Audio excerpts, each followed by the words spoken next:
പക്ഷെ ഒരിക്കൽ പോലും അപ്പം ഞങ്ങൾ തമ്മിൽ ആര് മരിക്കുന്നതിനെക്കുറിച്ചുള്ള സംസാരം, അപ്പോൾ എൻ്റെ ഒരു ജീവിതശൈലിയും ഈ ടെൻഷനും സമയത്ത് ഭക്ഷണം കഴിക്കാതിരിക്കുന്നുണ്ടോ ഞങ്ങൾ രണ്ടുപേരും ഓർത്ത് ഞാൻ ആദ്യം മരിക്കും. പക്ഷേ അത് റിട്ടയർ ചെയ്ത് കഴിഞ്ഞിട്ട് ആദ്യം മരിക്കുന്നത് ഞാനായിരിക്കും.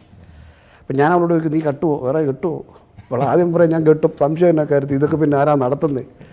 അപ്പോൾ ഞാൻ പറയും കെട്ടിയേ ഞാൻ പ്രേതമായിട്ട് കൂടും.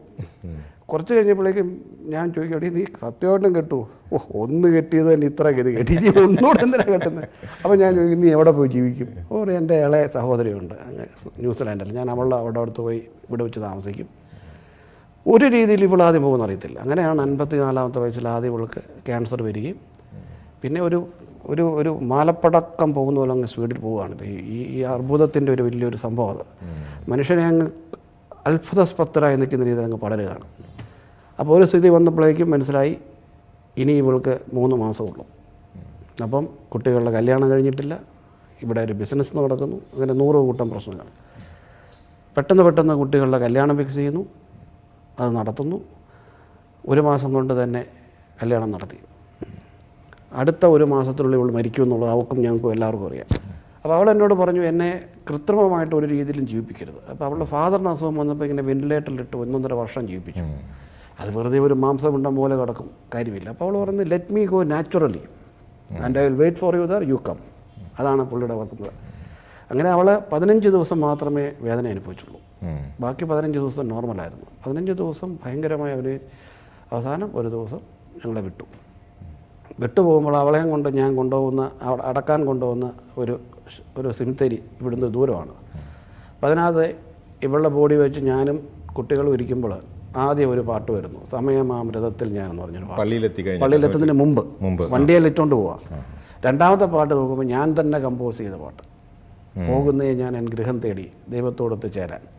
അപ്പോൾ ഭയങ്കരമായ വിഷം. അപ്പോൾ ഇവൾക്കും അറിയാം ആ പാട്ട് കമ്പോസ് ചെയ്യുമ്പോൾ ഇവളിത് കേട്ടിരിക്കും. പക്ഷെ ഒരിക്കലും ഞങ്ങൾ രണ്ടുപേരും പാട്ടിനെ കുറിച്ച് ബാക്കി പറയുന്നതിന് മുമ്പ് അതൊന്ന് കാണാം. അത് ഈ പറഞ്ഞതുപോലെ ഏതൊരു മനസ്സിനെയും തൊടുന്നൊരു പാട്ടാണ്.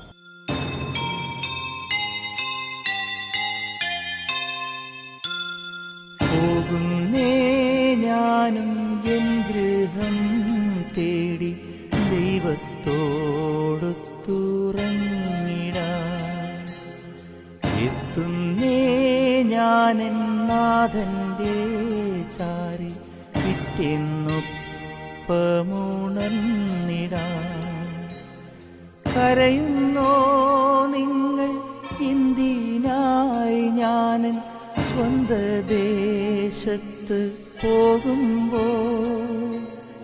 കഴിയുന്നു യാത്ര ഇത്ര നാൾ കാത്ത ഭവനത്തിൽ ഞാനും ചെന്നിതാ. ഇതിൻ്റെ രണ്ടാമത്തെ ഭാഗത്ത് ഒരു ഭാഗമുണ്ട്, ദേഹമെന്നൊരു വസ്ത്രം ഊരി ഞാൻ 6 അടി മണ്ണിൽ ആഴ്ത്തവേ. അതായത് വസ്ത്രം എന്ന് പറയുന്ന രീതിയിലാണ് ഈ ബോഡി. ഇത് പാടിക്കൊണ്ടിരുന്നപ്പോൾ എന്നോട് MG ശ്രീകുമാർ പറഞ്ഞു എനിക്ക് ആകെ പേടിയാവുന്നു സാറേ. അതായത് ഈ ദേഹം എന്ന് പറഞ്ഞ വസ്ത്രം ഊരി ഞാൻ 6 അടി മണ്ണിൽ താഴ്ത്തവേ, ഭൂമി എന്ന കൂട് വിട്ട് ഞാൻ സ്വർഗരാജ്യത്ത് ചെല്ലുമ്പോൾ അവിടെ മാലാഖമാർ ചോദിക്കുന്നു, നീ നിൻ്റെ ഇഷ്ടക്കാരെയൊക്കെ വിട്ടു പോകുന്നപ്പോൾ നിന്നോട് ദൈവം തന്നെ ചോദിക്കുക, നിൻ്റെ ഇഷ്ടക്കാരെ വിട്ടു പോകുന്നപ്പോൾ നിൻ്റെ മനസ്സ് വേദനിച്ചോ? അപ്പം അവൾ പറയുന്നു ഇല്ല, ഞാൻ എത്തി സന്നിധി, നിൻ്റെ സ്ഥാനത്തെത്തി, ഇത്ര നാൾ ഞാൻ ആഗ്രഹിച്ച സ്ഥലം. അപ്പോൾ ഈ അന്ന് എഴുതിയ വരികളെല്ലാം എൻ്റെ ഭാര്യ എന്നോട് പറയുന്ന പോലെ തോന്നി. അതായത് ടോമിൻ എന്തിനാണ് കരയുന്നത്? ടോമിൻ തന്നെ പറഞ്ഞു ഞാൻ പോകുന്ന സ്ഥലം ഇല്ലതാണ്. അപ്പോൾ അതൊരു ഭയങ്കര ഈ പാട്ട് അവിടെ വരുമെന്നുള്ളതോട്ട് ഓർത്തുമില്ല. സാധാരണഗതിയിൽ അടുത്തൊരിടത്താണ് അടക്കണ്ടേ. അപ്പോൾ അവിടെ ഈ മറ്റേ ഇങ്ങനത്തെ ഉള്ളിലേക്ക് വീഴുന്ന കോൺക്രീറ്റാണ്. അപ്പോൾ മറ്റേതാകുമ്പം ഒരു 3-4 വർഷക്കാലം നമുക്ക് കിട്ടും. അതുകൊണ്ട് അടുത്തൊരു പള്ളി കൊണ്ട് അതിനൊരു അരമണിക്കൂർ ഉണ്ടായിരുന്ന സമയത്ത് ഇതിങ്ങനെ. അപ്പം എൻ്റെ ജീവിതത്തിൽ എത്ര പാട്ടുകൾ ചെയ്തിട്ടുണ്ടെങ്കിലും എന്നെ ഏറ്റവും കൂടുതൽ വേദനിപ്പിച്ചതും ഏറ്റവും കൂടുതൽ ഒരു സംഭവമാക്കിയതും ആണ്.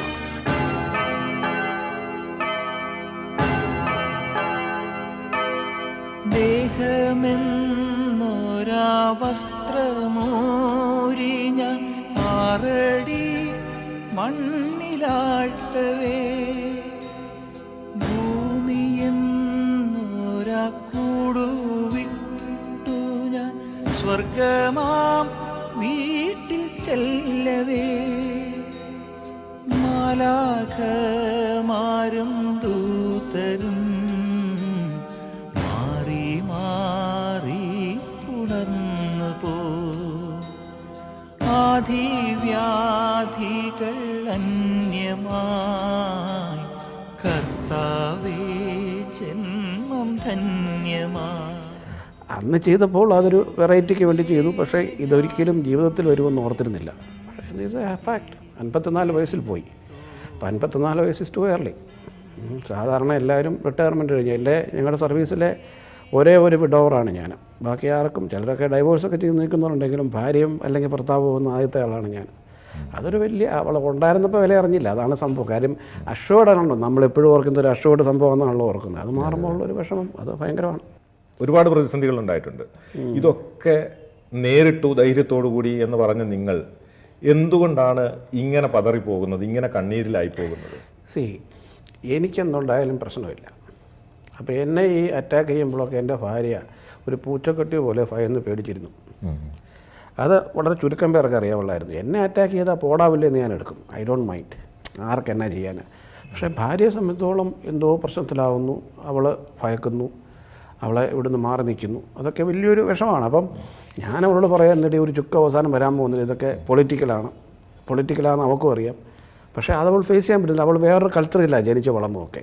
വിദേശത്ത് ജനിച്ച് വളർന്ന ഒരാൾക്ക് മലയാളി കൾച്ചറിലുണ്ടാകുന്ന ഈ ലോക്കൽ പൊളിറ്റിക്സ് എന്ന് അറിയാൻ കഴിയില്ല. പക്ഷേ അപ്പോഴും ഞാൻ ഓർത്ത് റിട്ടയർമെൻറ്റിന് ശേഷം ഒത്തിരി സമയം അവളുടെ കൂടെ ചിലവഴിക്കാം.